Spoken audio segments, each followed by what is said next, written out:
মিমির বাড়িতে এলো ফল, সবজি আর মুড়ি। এই ফলটির নাম কি জিজ্ঞেস করলেন অভিনেত্রী। এটা কিভাবে খায়?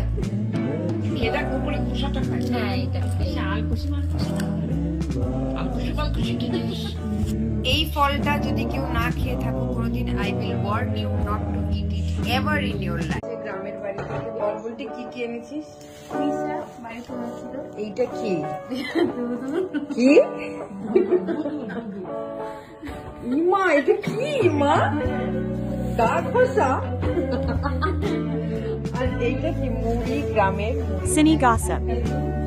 একটা বেগুন, একটা বেগুন। এটা কি? এটা কি করে খায়? টক ফল কি? এটা খেতে নিজে খাওয়াকে তারপরে